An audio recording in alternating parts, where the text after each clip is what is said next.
up, everyone? Today's wine text is the Caccia al Piano, 1868, Ruit Hora Bolgheri. This is the 2015 vintage.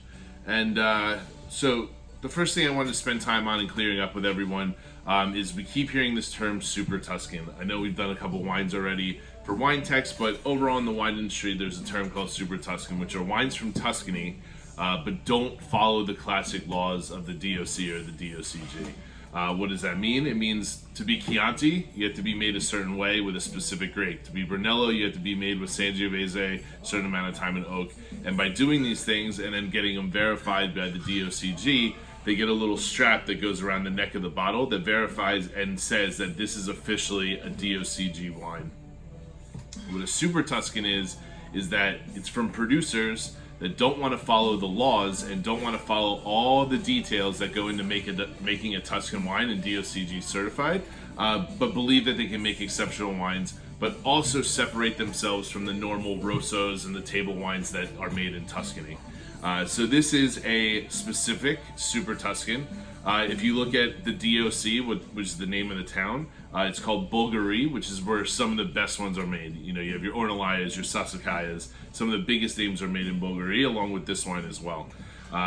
Normally, the wines themselves are a mix of, or a blend of grapes, usually Bordeaux-style grapes. Sometimes there's Sangiovese added there as well, just naturally because it's Tuscany, they tend to use that grape a lot. But this wine specifically is a right bank Bordeaux style. So you've heard me talk about left bank, Cabernet based wines. Right bank is Merlot based wines. So this is Merlot, Cabernet Sauvignon, Petit Verdot, and a little bit of Syrah in there as well. Also talking about Super Tuscans, overall they're pretty known to be collectible wines. They're big, they're full bodied. But when looking into this specific vintage, 2015 is one of the best vintages we've seen in a long time. 2016 is going to have a lot of noise behind it too, but we really haven't gotten our grip on those yet and been able to bring them to the market. But the 2015s it was an unbelievable great vintage. The wines are spectacular.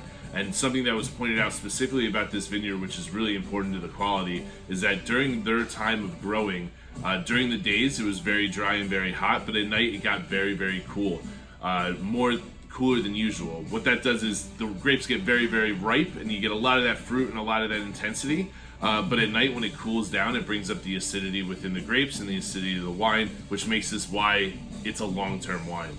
This is a wine that you can save for the next 10, 15, 20 years without even trying. If you want to collect it, I think it's an awesome wine to be able to experience over that long term if you want to buy a few bottles. But I'm not afraid to open it now as well.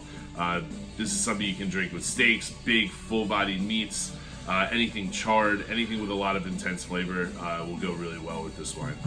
So yeah, a really cool, like I said, Bolgheri. Keep your eye out for that town when buying Tuscan wines, especially Super Tuscans, and hopefully you guys learned something a little bit about Super Tuscan wines and enjoy the wine.